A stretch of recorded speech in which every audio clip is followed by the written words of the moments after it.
Hello and welcome. I am Ip Wischin, also known as Ip Wischinski.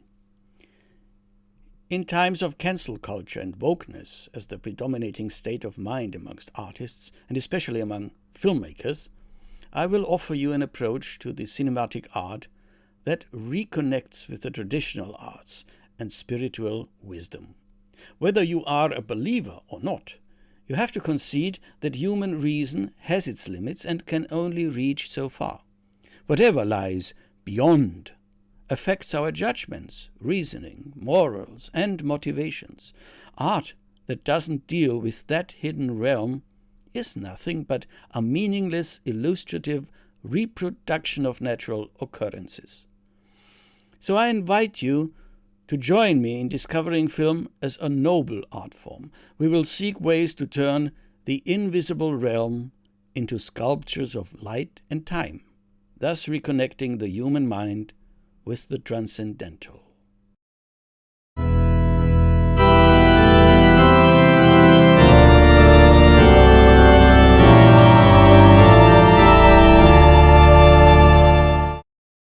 Before we get started, let's talk a little bit about this little fellow here.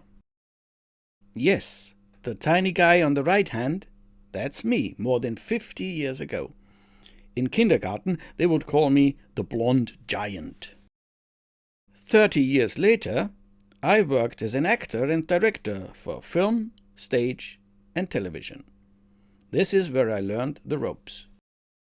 When I retired as a director, I started a career as a corporate storyteller and script doctor.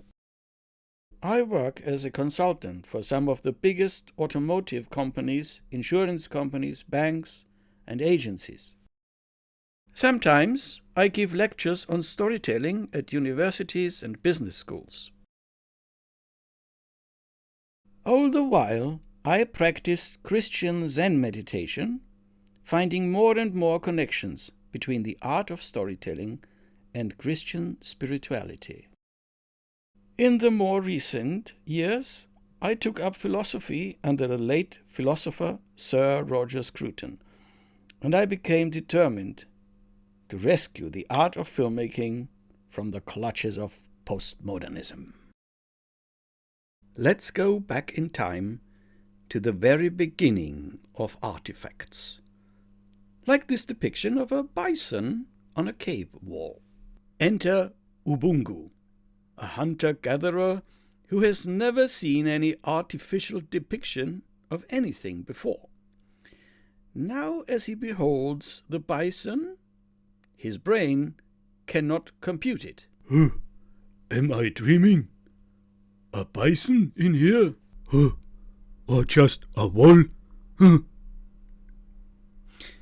Now bear in mind that we are so used to artificial stuff. We are surrounded by pictures, videos, music and other sound recordings all the time.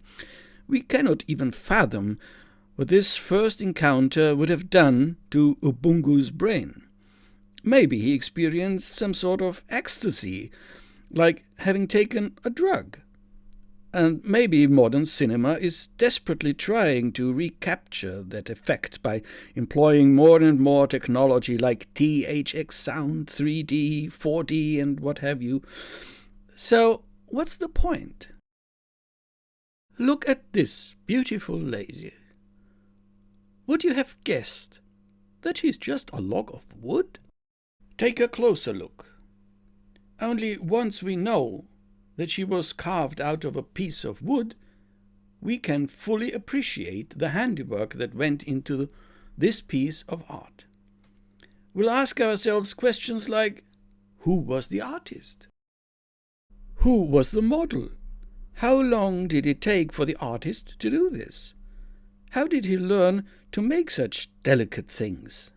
Well, at the age of 14, Bruno Walpott became an apprentice of one Vincenzo Musner, from which he learned the craft of sculpting from scratch. And this is how you acquire art, by learning the craft from a master. This is what the word tradition means. So when you look at a piece of artwork, you not only look at an isolated artifact, you see the traces of a struggle between artist and raw material, man and matter, or the taming of raw nature through the will to create beauty. As an artist, you cannot prevail if you haven't mastered the craft yet.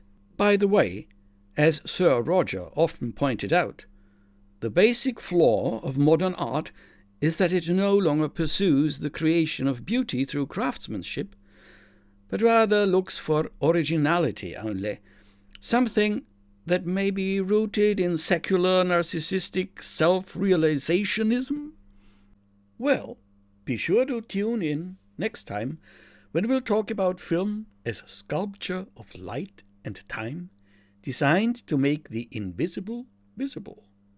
See you around, and God bless.